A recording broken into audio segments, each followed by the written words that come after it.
Recentemente, Clint Eastwood completou 90 anos. O seu último trabalho como ator e também diretor foi no filme A Mula. O filme é uma bela trama que nos faz refletir sobre diversos pontos, dentre eles o racismo. Eastwood já havia abordado o tema 10 anos antes em Gran Torino, onde seu personagem é um homem rabugento, viúvo e veterano de guerra, que não esconde seu desprezo pela vizinhança que já não é a mesma. Seu bairro está cheio de asiáticos, latinos e negros, mas o personagem passa por uma espécie de redenção ao se relacionar com um casal de irmãos asiáticos. Voltando para A Mula, o personagem vivido por Eastwood se tornará um transportador de drogas para um cartel mexicano. Ele se torna uma mula de sucesso por estar acima de qualquer suspeita. Ele é um homem branco, octogenário e veterano de guerra, ou seja, não se enquadra no perfil de um traficante de drogas. O filme não se reduz a uma discussão sobre racismo,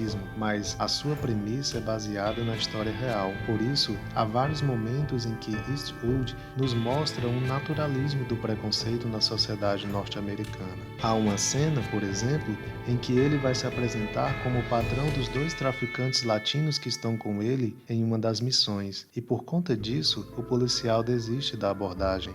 John Stott, em um dos seus livros, trata sobre o racismo e cita algo muito interessante. Em novembro de 2000, foi noticiado que a polícia norte-americana levava em conta perfis raciais na perseguição de pessoas que pudessem estar transportando drogas. Os policiais paravam motoristas na estrada principal que levava à cidade de Nova York, e 80% dessas pessoas eram negras. A polícia simplesmente supôs que pessoas negras e drogas eram uma combinação natural, mas 70% dos negros que eram parados não estavam transportando nenhum tipo de droga. O procurador-geral de Nova Jersey disse que, do ponto de vista sociopolítico, aquilo era um desastre e a prática foi abandonada. O fato de Stott mencionar isso é de muita importância, pois o mesmo é considerado um teólogo conservador, chegando a ser alvo de críticas de teólogos latinos que achavam que sua atuação no movimento Lausanne era eurocêntrica e não estava conectada aos problemas do terceiro mundo, assim chamado na época. Clint Eastwood também está longe de ser um progressista. Ele é um republicano convicto, crítico aberto do ex-presidente Barack Obama e já deu apoio ao atual presidente Donald Trump.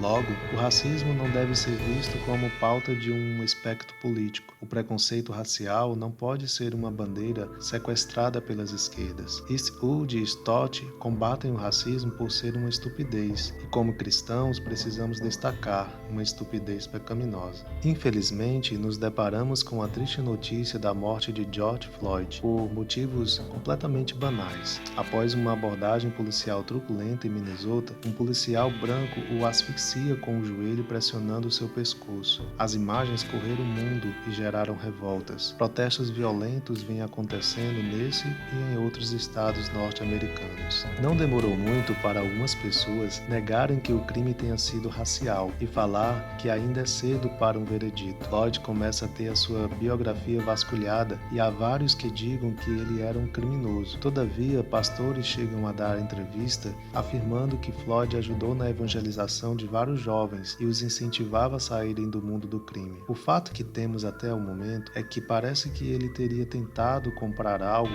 com uma nota falsa de $20. Embora isso possa ser verdade, e embora também possa ser verdade que ele tenha entrado em luta corporal com o policial e por isso precisou ser contido, a cena do policial com o joelho em seu pescoço é um ato de barbárie. Não havia necessidade de tal medida, e o racismo naturalizado denunciado por Eastwood em A Mula, tal como o fato citado por Stott, nos fazem deduzir, de maneira muito lógica, que o episódio poderia ser diferente se Floyd não fosse negro. Como cristãos, é óbvio que o preconceito racial precisa ser combatido. Talvez as igrejas precisem falar até um pouco mais acerca do assunto. Claro que de uma maneira não ideologizada, mas bíblica, tal como aborda Stott. Em termos de um relacionamento pessoal e íntimo, embora Deus seja, por meio de sua graça, o Pai de todos os que Ele adota, e nossos irmãos e nossas irmãs sejam membros de sua família, Deus é, em termos mais gerais, o Pai de toda a humanidade, pois todos são sua descendência por criação, e cada ser humano é nosso irmão ou nossa irmã.